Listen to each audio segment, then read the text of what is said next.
नमस्कार दोस्तों। आज मैं आपको तीन महान व्यक्तित्वों की प्रेरणादायक कहानी सुनाने जा रहा हूं। सावित्रीबाई फुले, ज्योतिराव फुले और फातिमा शेख। ये तीनों ऐसे समाज सुधारक थे जिन्होंने 19वीं सदी में जाति, लिंग और धार्मिक भेदभाव के खिलाफ आवाज उठाई। इन्होंने समाज में समानता और न्याय की नींव रखी। आज हम इनके संघर्ष और योगदान को विस्तार से समझेंगे। सबसे पहले बात करते हैं ज्योतिराव फुले की। 1827 में जन्मे ज्योतिराव का जीवन जातिगत भेदभाव के खिलाफ संघर्ष का प्रतीक है। निचली जाति में जन्म लेने के कारण उन्हें कई बार अपमान सहना पड़ा। यही अनुभव उनकी प्रेरणा बना। स्कूल के दिनों में ज्योतिराव ने देखा कि समाज में ऊंची और निचली जातियों के बच्चों के बीच बहुत भेदभाव होता है। शादी के समय उनकी पत्नी सावित्रीबाई और उन्हें भी अपमानित किया गया। ये घटनाएं उनके जीवन का मोड़ बनी।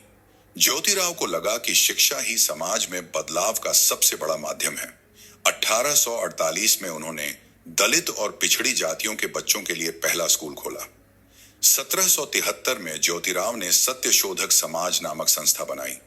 इसका उद्देश्य जातिगत भेदभाव मिटाना, विधवा विवाह को बढ़ावा देना और समाज में समानता लाना था। अपनी पुस्तक गुलामगिरी में उन्होंने बताया कि कैसे धर्म का उपयोग गरीबों और निचली जातियों को दबाने के लिए किया जाता है।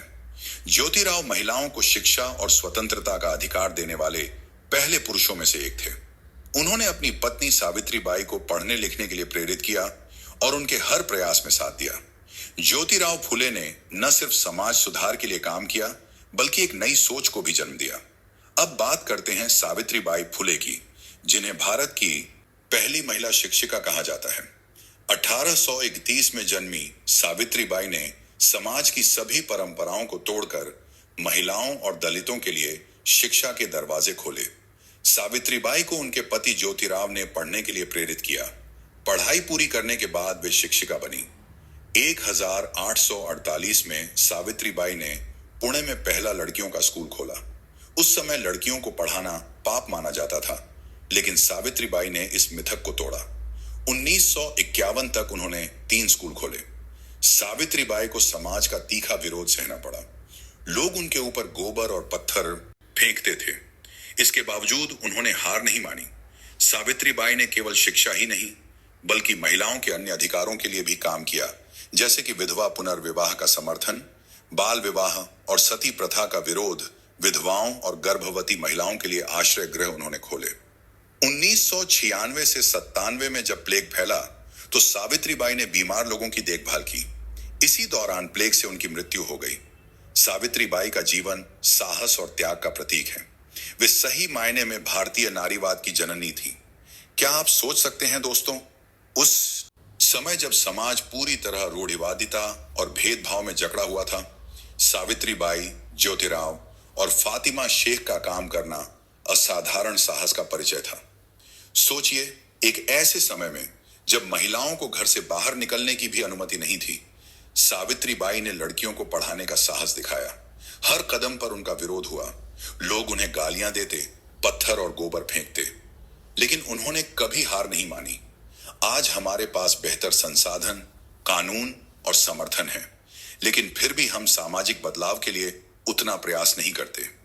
यह हमें एक सवाल पूछने पर मजबूर करता है, क्या हम उनके संघर्षों से प्रेरणा लेकर समाज को बेहतर बनाने के लिए कदम उठा रहे हैं? दोस्तों, अगर सावित्रीबाई, ज्योतिराव और फातिमा शेख जैसे लोग उस समय में बदलाव ला सकते थे, तो आज हमारे पास क्या बहाना है? हमें उनके साहस से सीखकर अपने समाज को बेहतर बनाने की दिशा में काम करना चाहिए। चलिए अब बात करते हैं फातिमा शेख के बारे में। वे भारत की पहली मुस्लिम महिला शिक्षिकाओं में से एक थी। जब सावित्रीबाई और ज्योतिराव को समाज ने घर से निकाल दिया, तो फातिमा शेख ने अपने घर के दरवाजे उनके लिए खोल दी। उन्होंने अपने घर को एक स्कूल में बदल दिया। उन्होंने लड़कियों और दलित बच्चों को पढ़ाने का काम किया। उन्होंने न सिर्फ हिंदू समाज की रूढ़ियों का विरोध किया, बल्कि मुस्लिम समाज की कट्टरता का भी सामना किया।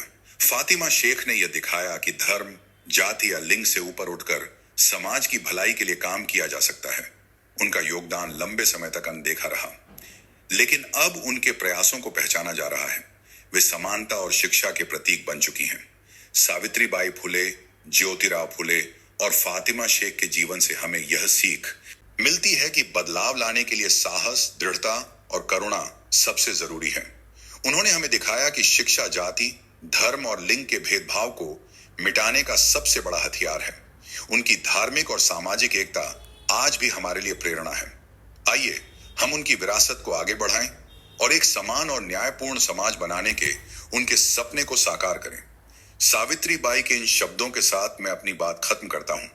जागो, उठो और पढ़ो, परंपराओं को तोड़ो और खुद को आजाद करो। धन्यवाद।